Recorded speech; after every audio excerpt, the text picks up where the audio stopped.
नमस्कार साथियों, स्वागत है आप सभी का अंकित इंस्पायर्स इंडिया पर। मैं हूं अंकित अवस्थी और आप हैं मेरे साथ में एक ऐसे विषय पर चर्चा करने के लिए जो कि अब धीरे धीरे लोगों के भीतर डर पैदा कर रहा है। कुछ तस्वीरें आपके सामने हैं, कुछ चलते हुए वीडियोस आपके सामने हैं जो आपका भी ध्यान शायद इस वीडियो के बाद अपनी तरफ आकर्षित करेंगे। एक वीडियो है जिसके अंदर आग लगने की खबर, 20 से अधिक लोगों के मारे जाने की खबर, 6 लोगों के इंजरी की बात है तमिलनाडु की, जहां बनते हैं बहुत सारे पटाखे उस जगह की कि वहां पर आग लगती है और एक बड़ा हादसा हो जाता है। एक ऐसी ही खबर तारीखों में बात करें तो 20 अप्रैल को सामने निकल कर आती है, जहां गुरुग्राम के अंदर एक ऐसी ही जगह जहां पर पैकेजिंग कंपनी बनी थी, वहां पर आग लग जाती है। फिर खबर आती है हमारे राजस्थान की, जहां 20 अप्रैल के दिन रिफाइनरी में आग लग जाती है। 21 अप्रैल को देश के प्रधानमंत्री को इस जगह का उद्घाटन करना होता है, उससे पहले यहां भीषण आग लग जाती है। ठीक इसके बाद में महाराष्ट्र से एक खबर निकल कर आती है, जहां पर एक वेयर हाउस के अंदर आग लग जाती है। केरल के अंदर भी ठीक इसी प्रकार से एक खबर आग की बाहर निकल कर आती है, जिसमें 5 लोगों के क्रिटिकल केयर में चले जाने की बात और 13 लोगों के मौत की बात निकल कर आती है। आग आग आग, जहां देखो वहां आग की खबर। 21 अप्रैल फिर एक आग खबर। मध्य प्रदेश के अंदर मैसिव आग की खबर 22 अप्रैल, मतलब आज के दिन की बात है कि यहां पर भी एक जगह का नाम पीतमपुर धार डिस्ट्रिक्ट में बताया गया है, वहां पर आग की खबर निकल कर आती है। चर्चा है कि अभी तक नुकसान का आकलन नहीं हो पाया है। ये तमाम तस्वीरें आज 22 अप्रैल के दिन ही आग की खबर कानपुर उत्तर प्रदेश से भी आती है, जहां पर फायर टेंडर रीच होने से पहले काफी नुकसान हो चुका होता है। दिल्ली के अंदर भी आज की सुबह की खबर नरेला की निकल कर आती है, जहां एक शू फैक्ट्री में आग लगने की बात बताई जाती है। गिनती से फायर एक्सीडेंट्स, आप कहेंगे इतना बड़ा देश है तो फायर एक्सीडेंट्स होना तो लाजमी है। लोग रहेंगे तो काम भी होगा, एक्सीडेंट्स भी होंगे, काम के साथ साथ एक्सीडेंट्स हैं। आप केवल आग पर नजर क्यों डाल रहे हो? ये क्यों नहीं देख रहे हो कि कितनी जगह पर कंस्ट्रक्शन हो रहा है? बिल्कुल हो रहा है, बहुत सी जगह पर काम भी अच्छे हो रहे हैं, लेकिन आग का अगर एक पैटर्न है तो वो लोगों को सोचने के लिए विवश करता है। कुछ दिनों पहले आप में से बहुत से लोगों ने स्लीपर बसेस के एक्सीडेंट्स की खबरें सुनी थी, जिनका एक पैटर्न नोट हो रहा था। जब ऐसी घटनाएं होती हैं तो सरकार एक्शन लेती है। ऐसे ही जब फायर एक्सीडेंट्स हो रहे हैं तो इनके ऊपर एक्शंस भी लिए जाएंगे, लेकिन व्हाट इफ ये सरकार की वजह से ना हो रहे हो? या आप इनडायरेक्टली कह सकते हो सब कुछ सरकार की हाथ में है, वो चाहे तो कंट्रोल कर सकती है, लेकिन हां कुछ क्लाइमेटिक कंडीशंस भी तो इसके लिए जिम्मेदार नहीं है। आज के सेशन में हम उन सभी बातों का जिक्र करेंगे। हेडलाइंस बन रही हैं कि सुपर अल नीनो बन रहा है। कहा जा रहा है कि 150 साल बाद ऐसी स्थिति बन रही है जो 150 साल पहले 4% मानव आबादी को खत्म कर दी थी। आप सोचकर देखिए कि आज दुनिया के अंदर 750 करोड़ से ऊपर अगर आदमी रहते हैं और उनमें से अगर 4% लोग खत्म हो जाएं तो ये एक बड़ा नंबर निकल कर आएगा। मतलब कि 3 से 4 करोड़ आदमी अगर इस हीट का नुकसान उठा जाएं और वो कहीं ना कहीं नुकसान पर पहुंच जाए तो ये बहुत बड़ी खबर बनकर आएगी। खबर है सुपर अल नीनो बनने की, मेगा अल नीनो बनने की, जिसका असर भारत पर भी पड़ने की संभावनाएं जताई जा रही हैं, आने से पहले ही हेडलाइंस बन चुकी हैं। तो आइए आज के सेशन में इस विषय को विस्तार से समझते हुए बढ़ते हैं, क्योंकि तापमान की जो खबरें हैं वो कुछ इस प्रकार से कि बीते कुछ दिनों में राजस्थान, मध्य प्रदेश, महाराष्ट्र, छत्तीसगढ़, उत्तर प्रदेश, पंजाब, हरियाणा, चंडीगढ़, इन सभी जगह पर हीट वेव का अलर्ट जारी हुआ है। 5 दिन में पारा लगातार 40 से 45 डिग्री के बीच बना हुआ है और जनजीवन पूरी तरह से अस्त व्यस्त। राजस्थान के अंदर जो टूरिस्ट प्लेसेस हैं वहां पर टूरिस्ट का पहुंचना कम हो गया है। ताजमहल देखने पहुंचे हुए पर्यटकों की तबीयत खराब हो गई है। दिल्ली में पारा पहले ही हफ्ते में 45 डिग्री जा सकता है, ऐसा माना जा रहा है। इसके साथ साथ दिल्ली के स्कूलों को निर्देश दिया गया कि हर 1 घंटे में स्कूलों की घंटी बजानी है, 45 मिनट में घंटी बजा के बच्चों को पानी पीने के लिए याद दिलाना है। हीट वेव के चलते नाइट हीट वेव का अलर्ट भोपाल में दे दिया गया है। टूरिस्ट साइट पर टूरिस्ट नहीं पहुंच पा रहा है। आप समझिए कि गर्मी केवल तापमान परिवर्तन की वजह से आपको जो फिजिकल फीचर दिख रहा है वही नहीं है, आपकी सीधी सीधी इकोनॉमी पर भी एक गहरा असर दिखाती है ये चीज। आप तमाम प्रकार से आप समझिए कि बहुत लंबे समय तक जब गर्मी रहेगी तो उस समय इकोनॉमिक एक्टिविटीज बिल्कुल रुक सी जाती हैं, पर्यटन पूरी तरह बाधित हो जाता है, लोग घर से बाहर निकलने में हिचकते हैं। तमाम वो सिचुएशंस बनने लगती हैं जिनका असर सीधा रूप से अर्थव्यवस्था पर पड़ता है। वर्किंग आवर्स घटने लगते हैं, पानी की किल्लत बढ़ने लगती है, वाटर सप्लाई की जरूरत होने लगती है, लेकिन पानी का अभाव लोगों को परेशान कर रहा होता है। तापमान को नियंत्रित करने के सरकारी प्रयास किए जा रहे होते हैं, स्कूलों की ऑफिस की छुट्टी करनी पड़ती है, सीधा सीधा अर्थव्यवस्था पर असर दिखने लगता है। अपडेट तो यह है कि दुनिया के अंदर 20 सबसे गर्म स्थानों में से 19 भारत में रिकॉर्ड किए गए हैं। यह 21 अप्रैल का ही अप टू डेट डेटा है जो वर्ल्ड के लिए निकाला गया है। यहां पर आप स्टे सेफ मतलब यहां पर रखते हुए आप अगर आप इस डेटा को देखें तो इसमें केवल एक जगह 13वें नंबर पर आई है लुंबिनी नेपाल के अंदर, बाकी सब शहर भारत के हैं जहां पर टेम्परेचर 40 डिग्री सेंटीग्रेड से ऑलरेडी ऊपर चल रहा है। टेम्परेचर को भारतीय मैप पर दिखाया जाए तो पूरा रक्त तप्त लाल हो रखा है पूरा भारत। केवल पहाड़ी इलाकों में हल्की सी अभी राहत बची है जहां पर टेम्परेचर के अंदर राहत है, अदरवाइज प्लेनर एरिया पूरी तरह गर्मा चुका है।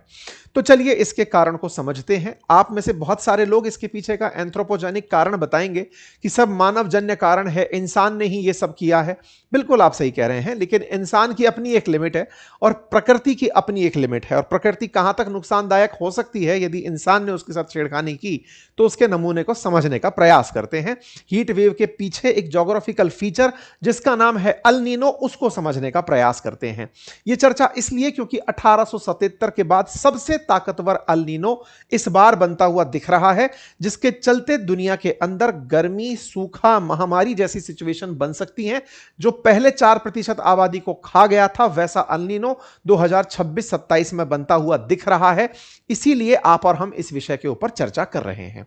तो साहब ये अल नीनो किस राक्षस का नाम है? नहीं साहब, ये ज्योग्राफिकल फिनोमिनन है जिसको आप और हम चर्चा करेंगे, लेकिन उसको समझें उससे पहले कुछ बेसिक सी बात समझ लेते हैं। और बेसिक सी बात समझने के लिए कुछ ऐसे समझिए कि अगर आप और हम गर्म पानी को कभी ऑब्जर्व करें तो यह नोटिस करते हैं कि गर्म पानी की भाप ऊपर उठती है।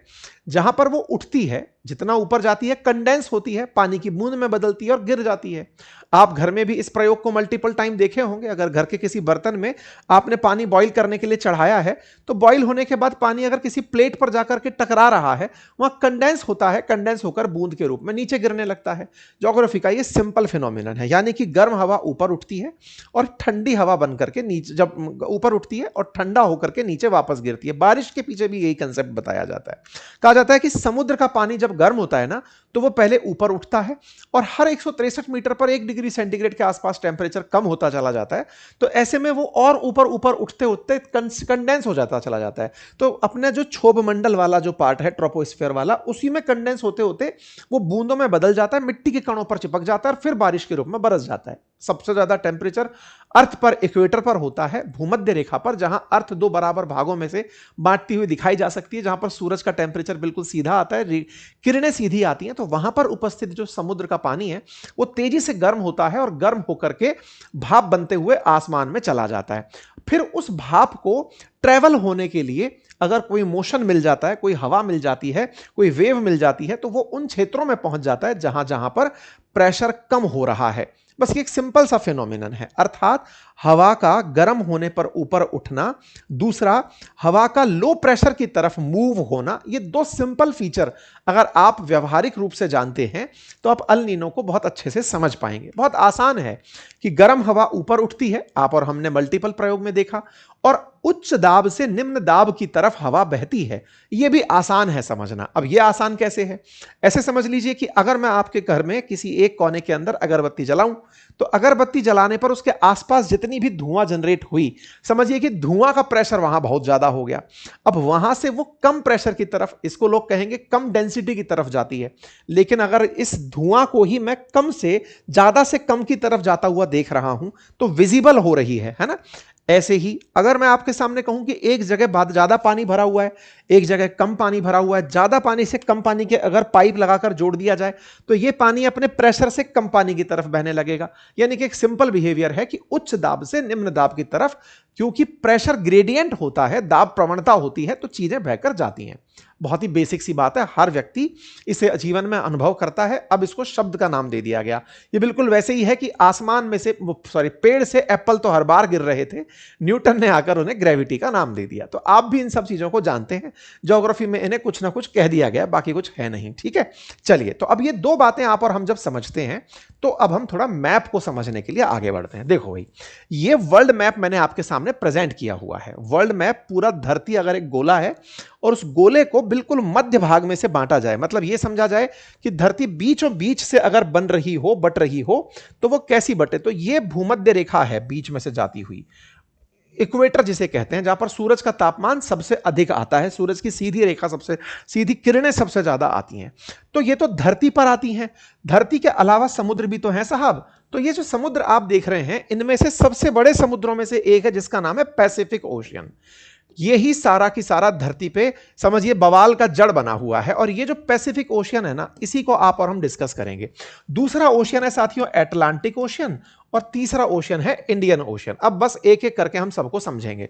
इंडियन ओशियन तक आएंगे, लेकिन उससे पहले सबसे बड़े तक चलते हैं, पैसिफिक ओशियन तक चलते हैं। तो ये जो पैसिफिक ओशियन है ना, अब मैं मैप को रीअरेंज करते हुए आपको पैसिफिक ओशियन तक लेकर चलूंगा और उसको समझते हैं। देखिए साहब, ये जो पैसिफिक ओशियन वाली साइड है ना, इस वाली साइड में इक्वेटर पर जो पानी गर्म हो रहा है, ऐसे समझिए कि पानी यहां पर भी गर्म हो रहा होगा, यहां पर भी गर्म हो रहा होगा।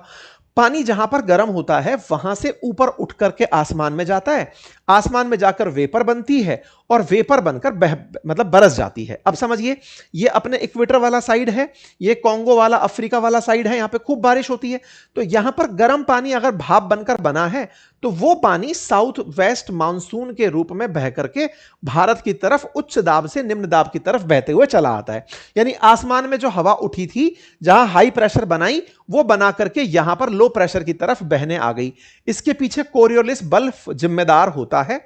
आप फिलहाल के लिए यह समझ लीजिए कि उच्च दाब से निम्न दाब की तरफ हवाएं बहते हुए चली आती हैं। ठीक है साहब, कैसे, तो ऐसे समझिए, ये रहा अपना प्यारा भारत। अब इस प्यारे भारत को अगर आप ऑब्जर्व करते चलें, तो अपने इस भारत के दक्षिण में ये अफ्रीका वाला जो सीन था, जो मैंने आपको यहां पर दिखाया था, इक्वेटर के ऊपर जो अफ्रीका वाला हिस्सा था, इस अफ्रीका के पास में हाई प्रेशर जनरेट हुआ और हाई प्रेशर जनरेट होते हुए ये आकर के बारिश के रूप में भारत की तरफ बहना शुरू हो गया।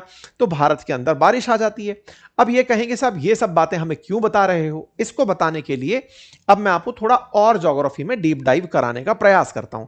ये जो भी बातें मैं आपको बोलता चला जा रहा हूं, 11th 12th की ज्योग्राफी में, 9th 10th की ज्योग्राफी की पुस्तकों में इनके ऊपर डिटेल में चैप्टर दिए हुए हैं। यूपीएससी, स्टेट पीसीएस के एग्जाम्स में ये भर भर के सवाल पूछे जाते हैं। मानसून के ऊपर कई बार घंटों तक के लेक्चर लिए जा सकते हैं, फिर भी आप और हम इन्हें बहुत आसान रूप से समझने का प्रयास करते हैं। तो जो बात मैं अब तक कहता आ रहा था कि देखो साहब, ये इक्वेटर होती है, मध्य से गुजरती है, इस वाले भाग को मैंने कहा पैसिफिक ओशन वाली साइड से समझते हुए आगे बढ़ेंगे। तो चलिए अब मैं आपको पैसिफिक ओशन के ऊपर ले चलता हूं। जब मौसम एकदम सामान्य होता है, तो ओशन के अंदर चल रही ओशन करंट्स की वजह से समुद्र में कुछ करंट्स बहती हैं। बिजली की झटके की बात नहीं कर रहा हूं, ओशन के अंदर कुछ समुद्री लहरें चलती हैं। वो लहरें चलते हुए जब जाकर के साउथ अमेरिका से टकराती हैं, तो लैंड से टकराती हैं, टकरा करके वो कुछ यूं होते होते इक्वेटर के साथ चलते हुए ऑस्ट्रेलिया की तरफ चली आती हैं। ये एक सामान्य स्थिति पैसिफिक ओशियन की है, जहां पर इक्वेटर पर चूंकि गर्म पानी है, यहां से बहती हुई जो ओशन करंट्स हैं, ये गर्म पानी को अपने साथ लेकर के कुछ इस तरह से ऑस्ट्रेलिया की तरफ पहुंचती हैं। ये अपना ऑस्ट्रेलिया और ऑस्ट्रेलिया के साथ में ये इंडोनेशिया और ये आसियान कंट्रीज वाला एरिया, आसियान पार करते ही इंडिया है। मैं चेक करा दूं, इधर देख लो भाई, ये ऑस्ट्रेलिया, ऑस्ट्रेलिया के बाद में ये सारे के सारे आसियान कंट्रीज, इनके पार होते ही इंडियन ओशन वाला एरिया, यहां से चीजें भारत के लिए निकल कर आती हैं। मतलब ये समझिए कि मैं आपको ऑस्ट्रेलिया से इस तरफ वाली चीजें समझा रहा हूं फिलहाल, ठीक है। तो ये ऑस्ट्रेलिया से इस तरफ वाली चीजें फिलहाल बता रहा हूं। तो पानी बहते बहते जब गर्म पानी यहां चला आता है, तो एक सिंपल सी बात बनकर आती है कि जब मौसम सामान्य रूप से होता है, तो गर्म पानी ऑस्ट्रेलिया के आसपास प्रेजेंट रहता है। गर्म पानी जहां भी होगा, मैंने शुरुआत में क्या बोली, वहां से प्रेशर ऊपर होता है, मतलब गर्म पानी जहां हुआ, भाप बनी, ऊपर उठती चली गई, ऊपर उठती चली गई, आसमान में बादल बनते चले गए और वो बादल बारिश के रूप में बरस गए। ये सामान्य स्थिति है कि ऑस्ट्रेलिया के आसपास इन क्षेत्रों में बढ़िया बारिश होती है। ऑस्ट्रेलिया का ये वाला जो साइड है, जिस तरफ ये गर्म पानी बन रहा है यहीं पर ग्रेट रीफ उपस्थित है ना, ग्रेट बैरियर रीफ उपस्थित है, यहां पर बढ़िया बारिश की संभावनाएं बनी रहती हैं। ओके, और जहां से पानी दूर चला गया, अब देखो ठंडा पानी की क्या खासियत है, क्योंकि समुद्र में नीचे क्या है, अंटार्कटिका, अंटार्कटिका से ओशन करंट की वजह से ठंडा पानी यहां आया था। ठंडे पानी के साथ दिक्कत यह है कि वो भाप नहीं बनता। ठंडा पानी जब भाप नहीं बनता तो पानी वहीं पड़ा रह जाता है, और भाप नहीं बनेगा तो बरसेगा कैसे, इसलिए जब नहीं बरस पाता तो साउथ अमेरिका का ये वाला जो क्षेत्र है, जो कि बिल्कुल कोस्टल बेल्ट है साउथ अमेरिका की, या कहिए पश्चिमी साउथ अमेरिका वाला जो ये क्षेत्र है, यहां पर खूब बड़ा डेजर्ट पाया जाता है। ठीक है, तो यहां पर ये पूरा पूरा अटाकामा वगैरह जो पैटागोनिया जैसे जो डेजर्ट्स हैं वो इस तरफ पाए जाते हैं। खैर, अब मैं आपको यहां ज्योग्राफी नहीं पढ़ा रहा हूं, बस मैं आपको इतना सा बता रहा हूं कि भूमध्य रेखा से पश्चिम की तरफ चलने पर गर्म हवाओं की वजह से, गर्म पानी की करंट्स की वजह से ऑस्ट्रेलिया के आसपास सामान्य समय पर गर्म पानी खूब रहता है। क्यों बता रहे हो हमें? हमें तो जरूरत नहीं थी। मैं इसलिए बता रहा हूं ताकि अब आप यहां से एक विपरीत परिस्थिति समझें। क्या? कि जब पानी पूरे टाइम इस तरह से यहां गया, बढ़िया बारिश करवाया, और ये बढ़िया बारिश यहीं पर ही नहीं करवाया, ये गर्म पानी इन आसियान कंट्रीज से, कौन से वाले, ये जो मैं अभी दिखा रहा था, इनसे पार करते करते ये गर्म पानी चल करके इस तरफ भी आ गया। ये कौन सी जगह है? मेडागास्कर वाली जगह, अफ्रीका वाली जगह, जहां पर भी गर्म पानी एकत्रित हुआ, क्योंकि इनके बीच में से जगह से निकल आया और निकल करके यहां तक पहुंचा। और यहां पर जब ये पानी पहुंचा तो गर्म पानी यहां से भी ऊपर उठा और ऊपर उठ करके भाप बनाया, तो भाप बरस करके इंडिया के लिए भी साउथ वेस्ट मानसून बनकर आई। साउथ वेस्ट मानसून क्यों बनकर आई? क्योंकि साउथ वेस्ट मानसून जब भारत के अंदर मई में टेम्परेचर बहुत ज्यादा होता है तो गर्म हवाएं जमीन से उठकर ऊपर चली जाती हैं, लो प्रेशर का जोन भारत के ऊपर बन जाता है, पेनिनसुलर इंडिया पर बन जाता है, और उस लो प्रेशर जोन को भरने के लिए ये हवाएं चलकर आना शुरू होती हैं और हम पर बारिश आना शुरू होती है। अरब सागर से खूब सारी विंड्स हमारे तक चलकर आती हैं और हम तक बारिश लेकर आती हैं। ठीक है, अगेन मैं फिर से ज्योग्राफी नहीं पढ़ा रहा हूं, एक व्यवहारिक बात बता रहा हूं कि साहब कुछ ऐसा ऐसा होता है, आप ऐसे समझिए। अगर आपको इनको डिटेल में पढ़ना हो तो हमने इन पर खूब सारे कोर्सेज बनाकर डाले हुए हैं हमारे एप्लीकेशन अपनी पाठशाला पर, इसके बारे में हमने कोर्स रिकॉर्डेड फॉर्म में भी डाल रखा है। नया कोर्स भी कभी ले आएंगे, आप लोग चाहेंगे तो बात कर लेंगे। फिलहाल के लिए इतना समझिए कि यह एक सामान्य परिस्थिति है। अब विपरीत परिस्थिति क्या होती है? साहब विपरीत परिस्थिति होती है कि जब ये जो गर्म पानी आप यहां देख रहे हैं, ये यहां पर खूब सारा पानी इकट्ठा हो जाए, पानी अति में इकट्ठा हो जाए, तो वो ये कहे कि साहब मैं यहां नहीं रहूंगा, मैं तो उल्टा जाऊंगा। ये साहब उल्टा चलना शुरू हो जाए, उल्टा चलना शुरू हो जाए। ये ऐसे समझो, अगर आप एक बाथरूम के अंदर बैठे हैं, नहाते समय आपने ये प्रयोग किया होगा कि बाथरूम में आपने मग से पानी फेंका दीवार की तरफ, आपने तो तेज गति से फेंका लेकिन दीवार अटकल बनकर खड़ी हो गई और वो पानी पलट के फिर आपके पास आ रहा है। सुबह सुबह रोज होने वाला प्रयोग, जब आप बाथरूम साफ कर रहे होते हैं, पानी जिस दीवार पर जाकर टकराता है फिर लौटकर आपकी तरफ आता है। बिल्कुल समझिए कि ये गर्म पानी गया, ऑस्ट्रेलिया से टकराया, कुछ ये जो आसियान कंट्रीज हैं इनसे टकराया, हर दिन जाता जा रहा है, जाता जा रहा है। समुद्र ना बहुत बड़ा समुद्र है, तो 3-4 साल लगे उसको इकट्ठा होने में, यहां पर थोड़ा वाटर लेवल ऊपर नीचे होने में प्रयास हुआ। जब बहुत ज्यादा हो गया, अति हो गई, तो इस पानी ने कहा सुनो बहुत हुआ, अब हम लौटेंगे। और लौटेंगे तो किधर की तरफ लौटेंगे? वापस इस तरफ लौटना शुरू किए। जब ये वापस लौटने की बात करते हैं, मतलब पहले तो ये कुछ इस तरह से स्थितियां बनती जा रही थी नॉर्मल समय पर, अपोजिट साइड में, मतलब आप समझिए कि पहले तो ये पानी इस तरह से जा रहा था, बारिश बन रहा था, फिर घूमकर ऐसे चल रहा था। अपोजिट परिस्थितियों में क्या होने लगा, जब कई साल हो गए, 3-4 साल बीत गए, तो 3-4 साल बाद में ये इकट्ठा हुआ पानी फिर से पलटी मारना शुरू करता है कि भाई नहीं रहा जा रहा। यहां गर्म पानी जो इकट्ठा हुआ था, जब वो वापस दौड़ करके इस तरफ चलने लगता है, तो इन लोगों को आदत नहीं थी, ये तो ठंडा पानी वाले थे, अमेरिका वाले ठंडे पानी वाले थे, इनको अचानक गर्म पानी यहां पर दिखाई देने लगता है। दिक्कत क्या होती है, ये जो लौटना वाला पानी है ना, जब टेम्परेचर अफ्रीका, साउथ अमेरिका के तट पर इक्वेटर के नजदीक टेम्परेचर बदलना शुरू होता है, that is El Nino situation बदलना शुरू होती है। यहां पर क्या होता है, ये जब पानी वापस लौटने लगता है, ऐसे समझिएगा, कि यहां पहले कैसा पानी था, ठंडा, अब लौटकर गर्म पानी आ रहा है। ठंडा और गर्म पानी जब मुलाकात करता है ना, तो मछली उत्पादन के लिए वो बेहतरीन समय होता है। मछली उत्पादन दुनिया में जब जब ओशियन करंट्स ठंडी और गर्म जहां जहां मिली हैं, वहां पर बहुत ज्यादा मछली प्रोडक्शन हुआ है। तो 4 साल में अचानक यहां पर मछली प्रोडक्शन इंक्रीज हो जाता है। आप कहेंगे 4 साल क्यों? क्योंकि इस पानी को यहां तक इकट्ठा होने में 4 साल लगे थे, गर्म होने में। कैसे? जो आपने देखा था ना, यहां से पानी यहां जा रहा है, यहां इकट्ठा हो रहा है और फिर लौट रहा है। इस पूरी प्रक्रिया में 4 साल तक का लगभग समय लगता है। फिर जब इतना पानी इकट्ठा हो लेता है कि चलो अब अति हो गई, अब लौटना पड़ेगा, तब ये लौटना जब शुरू होता है, तब स्थितियां बदलती हैं और यहां पर स्थितियां एक असामान्य रूप पैदा कर लेती हैं। आप कहेंगे अब हमको ये क्यों बताया जा रहा है, इससे हमें क्यों डरना? मछली वहां पैदा हो रही है, इससे डरना है क्या? मछलियों की बारिश करा रहे हो क्या? नहीं साहब, कुछ और कहना चाह रहे हैं। अब हम सुनिए, ये जो गर्म पानी था लौटकर इधर आया, इसने एक परेशानी खड़ी कर दी हम सब के लिए। क्या परेशानी खड़ी कर दी? देखिए, ये आपके सामने मैंने 65 साल का एक आंकड़ा दिया है। 65 साल के आंकड़े को अगर एवरेज निकालोगे तो लगेगा कि 14 बार ऐसी सिचुएशन आई हैं, यानी कि लगभग 4.5 से 5 साल में ऐसी सिचुएशन आती है कि अल नीनो हो जाता है। अल नीनो का मतलब क्या हुआ? कि मतलब यह हुआ कि टेम्परेचर बदल करके, जमीन बदल करके दूसरी पानी जो है वो दिशा बदलता है। ठीक है, यह सिचुएशन आपके सामने आई है। अल नीनो जब जब हुआ है, तब तब सूखा पड़ने की खबर निकलकर आई है। आप पूछेंगे सूखा कहां पड़ा फिर सर सूखा वहां पड़ा जहां पर अभी बारिश थी। कहां बारिश थी? ऑस्ट्रेलिया वाले साइड। क्यों बारिश थी? क्योंकि गर्म पानी इकट्ठा हो रहा था। 4 साल बाद क्या हुआ? वो गर्म पानी दिशा बदल करके दूसरी तरफ चलना शुरू हो गया, अमेरिका वाली साइड। वहां चलने से क्या हुआ? अमेरिका वाली साइड चलना जब शुरू हुआ तो ऑस्ट्रेलिया वाली साइड में गर्म पानी का लेवल कम होने लगा। उससे क्या हुआ? वहां बारिश कम होने लगी, सूखे की सिचुएशन बनने लगी। ये जो सूखा आप हर 4 साल में दुनिया में होता देखते हैं, इनमें से कभी कभी ऐसी सिचुएशन आती है कि वो एक्सट्रीम गर्मी तक पहुंच जाती है।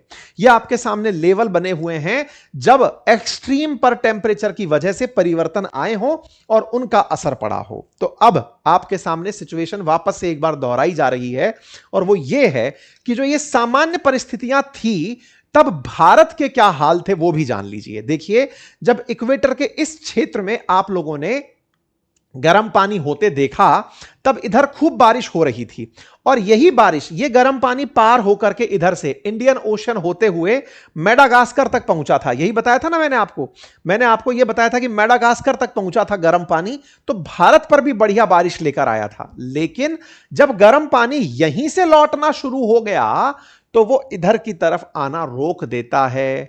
जब वो इधर की तरफ आना रोकता है तो इस पर्टिकुलर क्षेत्र में गर्म पानी का अभाव होता है और वो जो गर्म पानी का अभाव है वो अच्छा मानसून नहीं बनाता या अच्छा प्रेशर ग्रेडियंट नहीं रख पाता। और जब वो अच्छा प्रेशर ग्रेडियंट नहीं रख पाता तो भारत पर बारिश कम होने लगती है।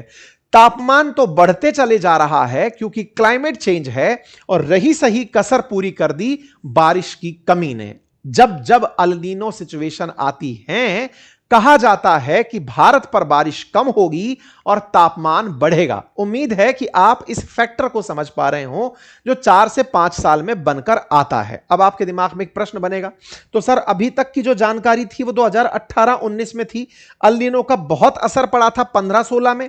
क्या ये हर बार 4-5 साल में ऐसा होता ही है कि साहब मतलब अल नीनो सिचुएशन नुकसानदायक होती है? नहीं। जैसे अगर 14 बार 65 साल में अल नीनो सिचुएशन बनी है तो 9 बार भारत में बड़े स्तर पर सूखा पड़ा है, लेकिन 5 बार सूखा पड़ा लेकिन हल्का असर था। इसका मतलब यह नहीं है कि अल नीनो आता है तो नुकसान ही होता है। ओहो, फिर डरा दिया आपने। इतना डरने की क्या बात थी? डरने की बात यह थी कि मेजॉरिटी ऑफ द टाइम यह नुकसानदायक रहा है। तो कोई बात नहीं सर, इस बार नहीं रहेगा, हम लकी हैं। अरे रुकिए साहब, बात यह है कि यह कारण के साथ साथ जो क्लाइमेट का परिवर्तन है ना, उसकी वजह से टेम्परेचर चेंजेस बहुत तेजी से हो रहे हैं और वो साल दर साल बढ़ते जा रहे हैं। औसत तापमान 2 डिग्री सेंटीग्रेड तक बढ़ने की बातें चल रही हैं। मतलब समझिए कि जो औसत तापमान है ना, जो धरती के ऊपर नवंबर 2015 में था, जिस तरह बढ़ा था, वो इस बार 2 डिग्री सेंटीग्रेड तक बढ़ने की बात आ रही है कि टेम्परेचर इंक्रीज होगा और यह हो सकता है 2.5 डिग्री सेंटीग्रेड तक ऊपर चला जाए। यह हाल केवल भारत का ही नहीं होगा, यह दुनिया के सब देशों के साथ होगा।